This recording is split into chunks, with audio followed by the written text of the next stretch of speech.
Dragon's Dogma, The Beginning. Written by Ryo Mizuno. Translated to English by Liz of Kutan Cosplay. Narrated by Chainsaw McFacepunch.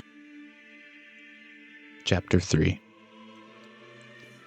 That night, a grand feast to mark the coming battle was held at the encampment. Food and drink were in abundance, and the soldiers were high in spirits. The night sky was hazy with white smoke that rose from the bonfires. Just as it had always been at the royal castle, Savan was by Leonard's side.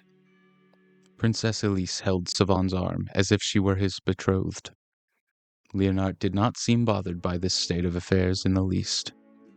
He introduced the couple to the lords who came to greet the king in turns. Earlier that night, after Sald had left the two, Elise, clinging to Savan's breast, had insisted he divulge his true feelings for her. Though Savan tried to dodge the question, in the end he confessed his love. Elise smiled, eyes welling with tears, then kissed Savan on the lips. Savan returned the kiss, holding the princess's slight frame in his arms. He felt her tremble. She was afraid. Leonard planned on bringing her to the site of the battle with the dragon. She had agreed to this plan. She told Savan that if by offering herself as a sacrifice she could appease the beast, then so be it. But Savan would not hear of it. The only way to ensure that there would be no more victims was to fell the dragon each time it was reborn, so it would be defeated. Still, he could not understand Leonard's intentions in putting his precious daughter in harm's way. Though Savan played his role as a knight perfectly by outward appearances, in truth, he was filled with doubt. At the feast, Sald watched over his master from a short distance, wary of Leonard's behavior. The king was introducing Savan to yet another lord, who showed surprise on hearing his name. "So you are Savan, the one who slew a griffin on my lands, I hear." "I beg your pardon, my lord. I was not aware it was your territory. I was traveling the mountain pass on horseback when the griffin attacked. Luckily, I was able to fell the beast." Half eagle, half lion, griffins were huge creatures who would often swoop down to attack horses, their favored prey. "Margrave of Roland, Lord Bower," Leonard whispered to Savan. Margrave Bower. Savan knew the name well. He was a powerful lord who controlled a vast domain on the eastern side of the continent. It was said that of the armies joining the worm hunt, his was by far the largest. "I must thank you. By the time my troops arrived, the griffin was already slain." Bower stretched out his hand to Savan. "Forgive my intrusion," Savan said hurriedly as he shook Bower's hand. "Had I known the area was under your authority, I would have left the griffin to you." The Margrave was well known throughout the land for his valor in battle. Any monster that ventured onto his territory would meet a swift end at his own hand. "No, it's best that it was slain as soon as possible. The longer it is left alive, the greater threat it poses." "Words of wisdom for me, I suppose," Leonard interjected, frowning. "The Margrave here would not rest until I organized this worm hunt. I'm sure he's irritated with me for delaying as long as I have." "I meant nothing of the sort, your majesty," Boward hastened to explain himself. "I have heard the stories told by those who joined the hunt 50 years ago. I know well the terror the worm brought upon this land." The participants of that hunt, far from killing the dragon, had been nearly annihilated themselves. However, their sacrifice had not been in vain. They had managed to exterminate the monsters which had arrived alongside the dragon, allowing Leonard to face and defeat it without interference. "Now as before, we will need great resolve. Your Majesty has made a wise decision in ordering the hunt once again. We should all be grateful to be subjects of such a merciful ruler." There is no need for your majesty to take on all the risk alone. Every last soldier here has gathered for one purpose, to give their lives for this noble cause. A pretty speech. Your true intention is to slay the worm yourself, is it not? Leonard chuckled. Bauer's face showed determination. He did not deny the king's words. If an opportunity presents itself, an opportunity not afforded to me, Savan thought, clenching his teeth. Bauer turned his head at the sound. Is something the matter? He asked. Not at all. Savan looked embarrassed. Savan wishes to slay the dragon himself, without any retainer save his pawn, the king explained. It is why he opposes this worm hunt. In any case, he will remain at the encampment for the time being. On. Then you are arisen? I am, Savan replied.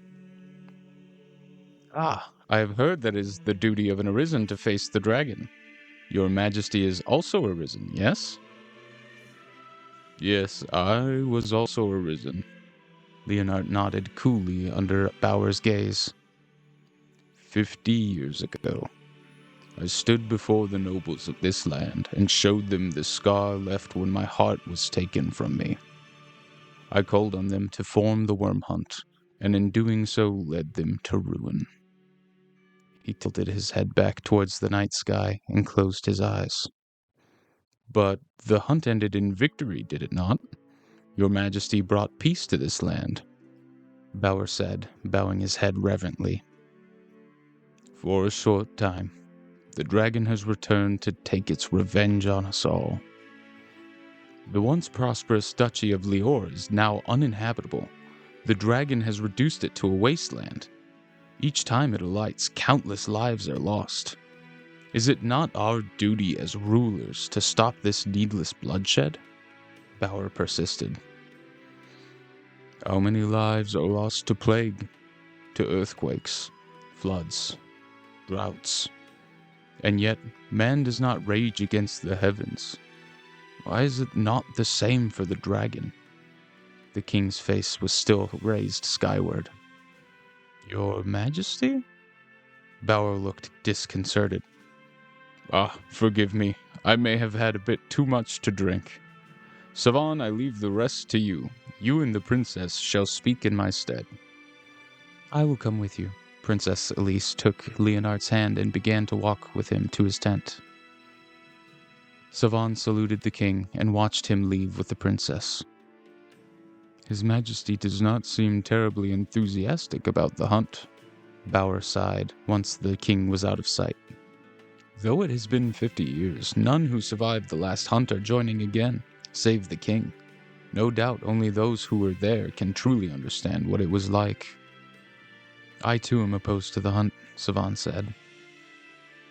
After all the lives that were lost, it was the king and just a few of his men who ended up killing the dragon, so I hear. The king's younger brother had been among those men, but in the end, only the king returned alive. Then you intend to face the dragon, taking only your pawn? I do. His Majesty had agreed at first, but... Savan looked at the ground and shook his head. I can understand your sentiments, but would it not be safer to bring a larger force? 'Tis said the dragon can summon unearthly monsters. There are bound to be many such monsters surrounding its roost. Our armies can dispose of them at the very least. Bauer gestured at the surrounding encampment, arms spread wide. If I approach with a small force, I believe we can reach the dragon without being noticed by any monsters. I do not think them so bold as to approach once the battle begins. I see, Bauer nodded. But the worm hunt is already underway. Our men are in high spirits. They do not realize how fearsome the dragon truly is. Though, perhaps that is for the best. The only thing that worries me is King Leonard. From his words a moment ago, it almost sounds as if he believes the teaching of those zealots. that the dragon is a divine messenger. You speak of the cult that believes the dragon was sent by the Maker, from beyond this world. Savan was aware of their teachings. It was said that as civilization flourished, humans became arrogant in their own greatness and no longer revered the Maker. As punishment, he sent the dragon, that mankind would know how insignificant they were in comparison. Until humans truly repented, the dragon would be reborn again and again. And to rise against the dragon was seen as the utmost blasphemy. Savan had personally encountered a priest of the cult, who warned him to abandon his quest. What was more, the priest was himself arisen. Though this encounter had disturbed him, Savan had no intention of submitting to such teachings. Whether it is sent by the Maker or not, so long as the dragon attacks the people of this land, I will stand against it. As will I, Bauer grinned and raised a brimming goblet. I've no intention of groveling to any dragon. If I'm to serve someone, better it be a man. King Leonard has defeated the dragon time and time again.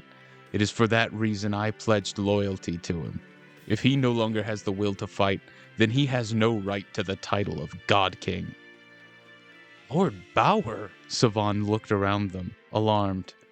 Everyone else within earshot was engaged in conversation. None other than Sald had heard the Margrave. There's nothing to fear, Savan. I am an ambitious man, but I do not aspire to God King. My domain is more than sufficient. And in the end, His Majesty did commence this worm hunt. I look forward to fighting by his side. It was then that Princess Elise returned, having escorted the king to his tent. Is His Majesty well? Savan asked. He is sleeping. It seems he did have too much to drink, she replied, laying her hand on his arm. I fear we encouraged him.